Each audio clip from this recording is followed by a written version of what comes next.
Hi again then guys, and welcome to another special episode of Days Gone By on Gran Turismo from Gran Turismo's past. We featured of course the Ford Model T last week, one of the best vintage cars that is no longer featured on Gran Turismo, and now we're moving again to Gran Turismo 4 to another vintage car, basically about as vintage as you can get. Now this is one of two 1886 vehicles, which incidentally makes both of those vehicles the oldest vehicles ever featured in any Gran Turismo game. And the two vehicles are both found in the Mercedes dealership. One is the Patent Motorwagen, which is kind of like a park bench meets a penny farthing with an engine, and then you've got the Daimler Motor Carriage, which is this one, which has four wheels. It's more of a conventional car shape, if you will. It has a more sturdy looking structure, and it is the quicker of the two, but to say quicker is very relative when it comes to these cars. Now, if you haven't played Gran Turismo 4, and for some people maybe even if you have played it but never unlocked the car, this is a vehicle which could come across as being either extremely boring or very intriguing. It's funny how certain vehicles can totally divide opinion.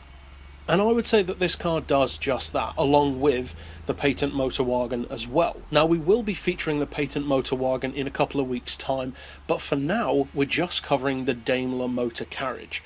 And in case you're wondering that the video may be glitching or playing too slow, no, that is the actual performance of this car that you can see on screen. It is dreadfully slow, but that's by modern standards. This car is, of course, well over a century old, so of course it's slow by modern standards.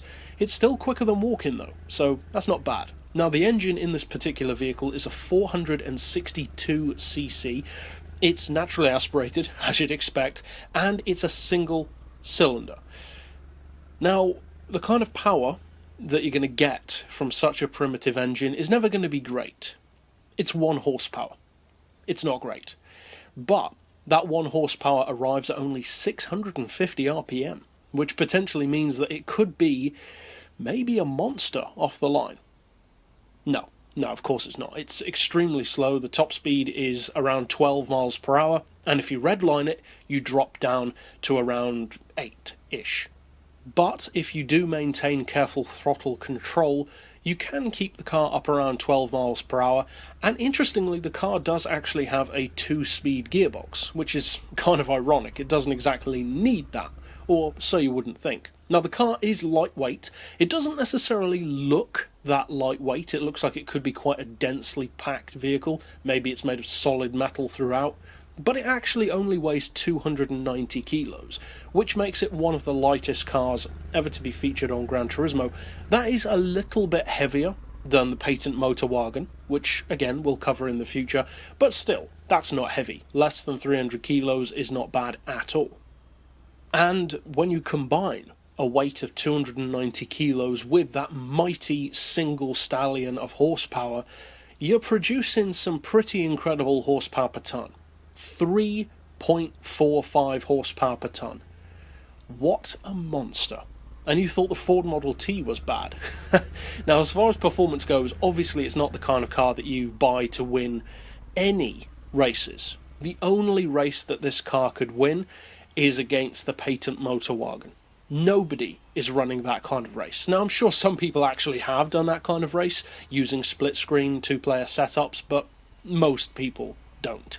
And in fact, there are many circuits which this car technically would have a really hard time doing a full lap of, such as the Nürburgring Ring, because alongside the Patent Motorwagen, this car really struggles on uphill sections. Not quite as much as the Patent Motorwagen, that car struggles even more, but overall, it's just not very quick. It's not quick anyway. Even downhill, it's not quick. I think you could literally fall down a hill quicker than this car can drive down it. And that brings us, of course, to the handling. Well, you're not really going fast enough to know whether or not the handling is good. Any car has great handling when you're only doing 1 mile per hour. The only vehicle which doesn't, I guess you could say, is the Jay Leno tank car, because even at that speed the turning circle is awful. So in comparison to a Jay Leno tank car, yeah, this car's pretty amazing. The turning circle is fantastic and it's very easy to drive. But in terms of track potential, well, it doesn't really have any track potential. The entirety of this video is just to do one lap of Hong Kong. So no, of course it's not the kind of car that you buy to set records or even to drive that much. It's much more of a historical, definitely, and obviously, but also a collector's piece. It's the kind of vehicle that you want to own even if you never necessarily plan to use it. In a similar way to the Ford Model T, although the Ford Model T definitely has a bit more usability than this car, at least the Ford can get around a lap of most tracks in a decent enough time.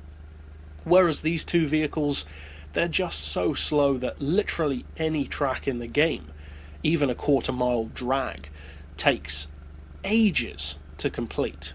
Now, you don't actually have to buy these cars, because of course back on Gran Turismo 4 you still had vehicles which you had to unlock, secret cars, that kind of stuff, and you actually won this particular car for completing the Classic World Championship.